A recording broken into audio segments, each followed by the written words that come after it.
Have you been paying attention to what the real estate market has been doing over the last couple of months? If not, you should be. Over the last couple of months, we have seen some of the most dramatic changes in the housing market that we've seen in a very long time. However, it looks like things are finally starting to calm down as we get to this new normal. So what is that new normal? That's exactly what we're going to talk about on today's episode. Hi, I'm Josh Alexander and your host of Discover Yorba Linda, your one-stop shop for all things Yorba Linda. On today's episode, I'm going to be going over my August housing market update, and we're going to go over a lot of things. So what's been happening in the market, how that's impacting today's market, and then looking forward, what should we expect during the fall months during 2022 in the housing market? Are we going to see things stabilize? Is it going to get even crazier? That's what we're going to talk about. So without further ado, let's go ahead and get into it.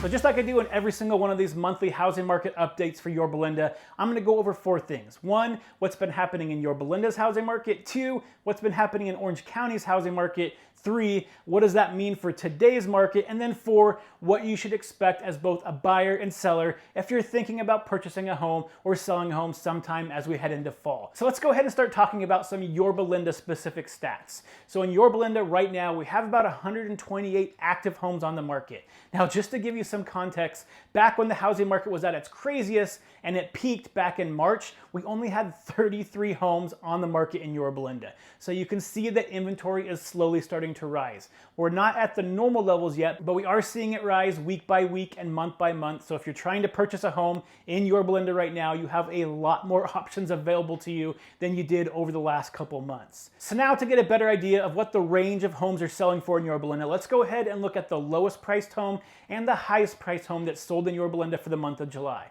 So on the lower side, there was a condo that sold for $500,000. It was a 2-bedroom, 1-bath, and that was about 882 square feet. Now the highest priced home that sold in Yorba Linda in the month of July sold for $3.4 million, and that was a 6-bedroom, 6.5-bath home, which was 5,279 square feet, and it sat on 1/3 of an acre. So that gives you a pretty good idea of what the price range is in Yorba Linda, depending on what budget you're looking at. So the last stat that I want to talk about, and probably the most important, is going to be what is the median priced home. So we don't have the numbers yet for July. However, when we look at the month of June, the median price home was $1.375 million. Now the reason that number is important, and to give it some context, that was the lowest median price that we've had out of any month so far this year. So that kind of shows you the market is definitely starting to slow down, and we're not seeing as many of those high-end homes sell that we did at the beginning of the year. So the market is starting to adjust. So again, the median price home in Yorba Linda for the month of June was at the lowest it's been for the entire year. So if you're looking for a home in Yorba Linda, you definitely have a lot more options available to you than you did just a few months ago. However, we're still not back to the normal range we're normally at in Yorba Linda.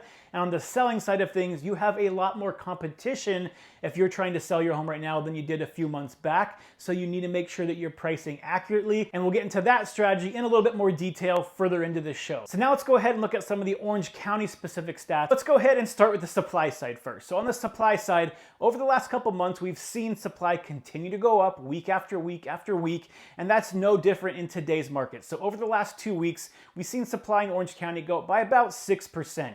And we finally broke into 4,000 homes available in Orange County. Now, as I like to do on this channel, let's go ahead and give you some context to that 4,000 homes, because without it, it's really hard to see what's happening. So if you look at 2019, which was the year before the pandemic, this time of year, we had almost 8,000 homes on the market. So you can see that even though we are adding inventory slowly right now, we're still nowhere near where we usually are during an average year for the Orange County housing market. And for those thinking that we're in a bubble and it's about to burst and that we're going to see 2008 all over again, you have to remember that in 2008, we had almost 18,000 homes on the market. So 4,000 today, 18,000 then. Again and again, I'm going to continue saying it. We are in a completely different market than back in 2008. You cannot expect the housing market in Orange County to crash anytime soon. And the last thing I want to say about the supply is that even though we are adding more homes every single week to the market, we're still not adding them at the pace that we're used to,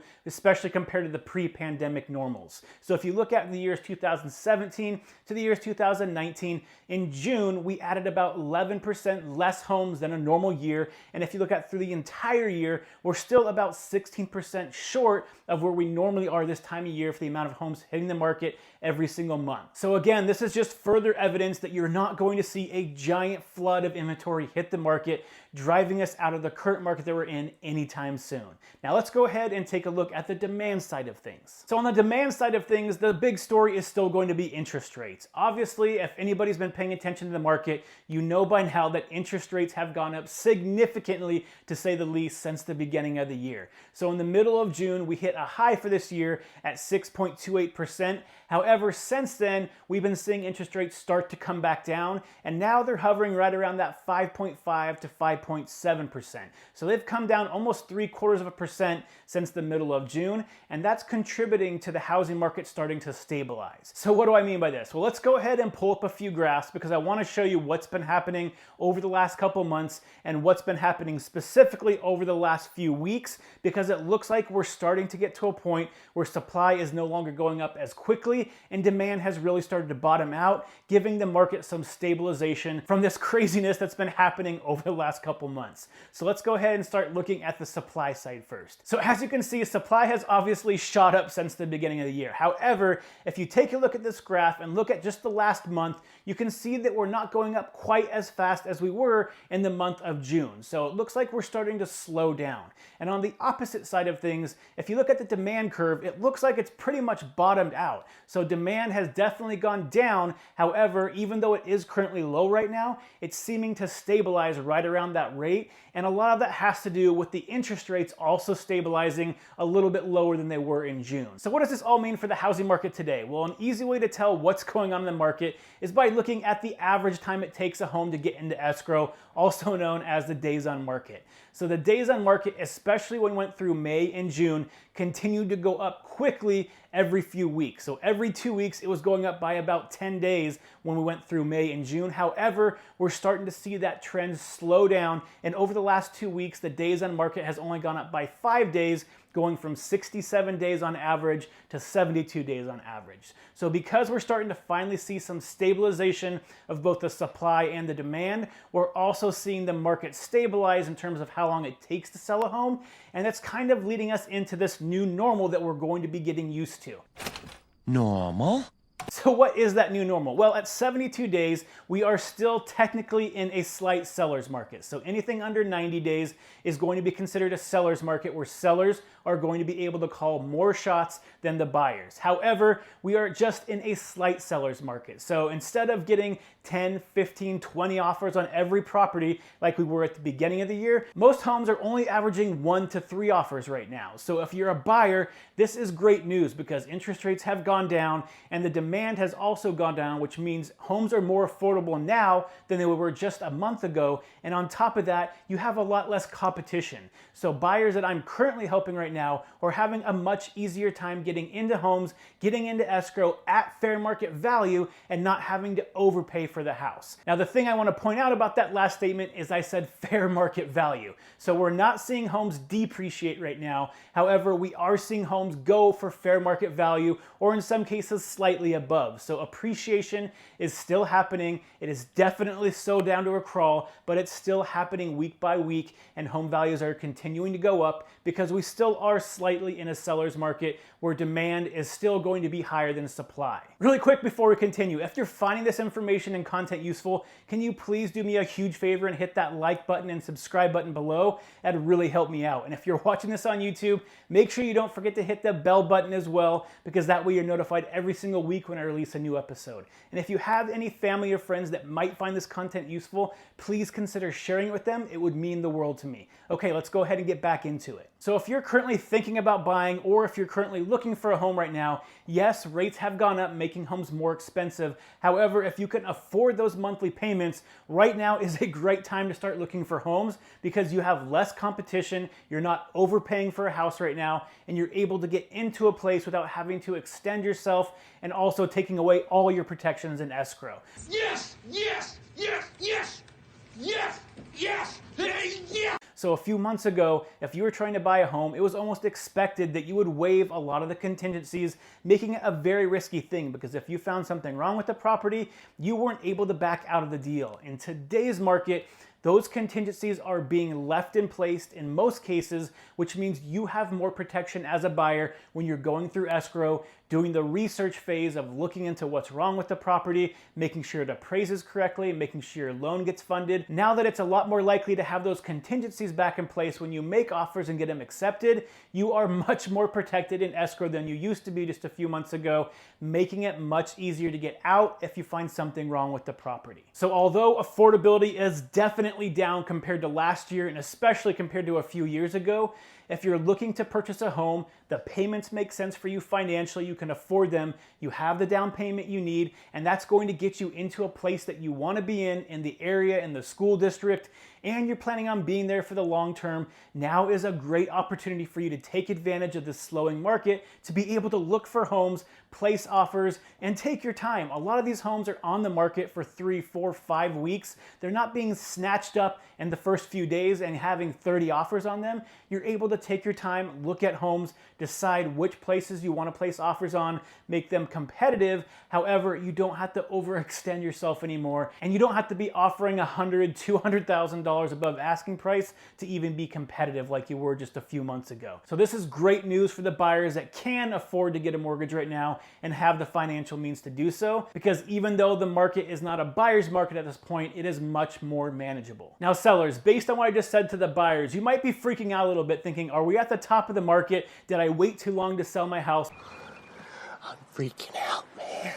Well, you should have put your house on the market a few months ago if you were able to and willing at that point to be able to maximize the amount of people looking at it, as well as when the demand was a little bit higher. However, we are still seeing appreciation happen on a weekly basis in the housing market in Orange County because there is more demand right now than there is supply. So even though appreciation has definitely slowed to a crawl, we're not seeing massive appreciation every single week and month anymore. Appreciation is still happening. So my best advice for you is that you need to be very, very careful right now when you price your home. If you price it even slightly above fair market value right now, odds are your house is going to be sitting on the market for weeks at this point, not days like it used to be. So you need to know the comparable sales and price it accurately when you put it on the market. If you do that, and especially if your house is move-in ready, you're still going to get a lot of interest on the property. If your house needs a lot of work to it, it might be a good idea to start pricing it slightly below market value so you can still draw enough interest in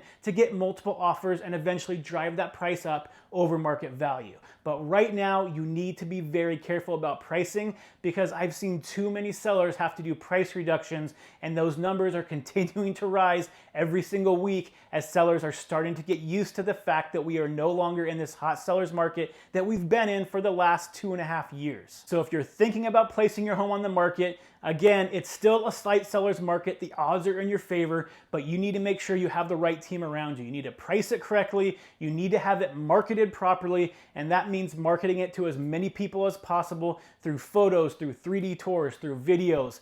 Every way that you can get buyers to look at your property, you want to find an agent that's going to be able to do that for you and take advantage of all those different types of media, so that way you're getting as many eyeballs on your house as possible. So if you are thinking of buying or selling a home in the next couple months, what should you expect the market to look like? Well, as we approach the fall market and kids start going back to school, in a traditional market, you usually start seeing inventory decline right about now, heading all the way through the rest of the year until it gets to its lowest point at the end of December, early January. However, this year, because homes are sitting on the market a little bit longer and a lot of sellers are still trying to take advantage of the market while it's still here, we're expecting inventory in Orange County to continue to climb for at least another month or two before it hits that peak and then slowly goes down for the rest of the year until we get to the holiday season when it drops pretty dramatically. Now on the demand side of things, like I said, typically demand will start to go down as well as school starts, as fall starts, so expect that to continue to happen as we head through fall, which means that if inventory is continuing to go up for the next few months and demand is going down, you can expect the average time it takes for a normal person to sell their house is going to continue to grow longer and longer. So every week that goes by, homes are going to take longer and longer to sell, over the next couple months as we head all the way through the fall market. So if you're thinking about placing your house on the market, the sooner you can get it on the market, the more demand you're gonna have. So on the buying side of things, you have two things to look forward to. So it looks like rates are finally starting to stabilize a little bit as the market stabilizes, as well as everybody has kind of priced in what inflation is going to be doing and what the feds are going to be doing over the next couple months as well. So as long as we don't get any crazy data from inflation over the next few months and no World War III breaks out, interest rates should hopefully not fluctuate too much. Now, interest rates are very hard to predict, especially right now because there is a lot of things going on, but it looks like at least at the moment, interest rates have stabilized as the housing market has started to stabilize as well. And the second thing you have to look forward to as the weeks go on, you're going to have more inventory to choose from, which means less competition for you, so you have longer to find that home. When you place an offer, again, you're not having to basically sell your first child to be able to get into a house anymore. You're able to place it at market value, leave a lot of those contingencies in place, and be able to get into the home that you want to be in without having to overpay for it anymore. So just to quickly recap this episode, it looks like supply is continuing to go up, but just not as quickly as it was the last few months, and demand seems to have bottomed out and stabilized, mostly due to those interest rates stabilizing as well, which is leading us to a slight seller's market where buyers have more options to choose from, they're placing offers at market value, and sellers need to be very careful when they're pricing their home in order to make sure they're getting enough eyeballs on their property and hopefully getting those multiple offers to help drive up the price of their home so they're getting the highest price for the home possible as well. So I hope you found this content useful today. If you did, again, make sure you don't forget to hit that like and subscribe button. And until next time, stay healthy, stay happy, and I'll see you on the next show. Bye.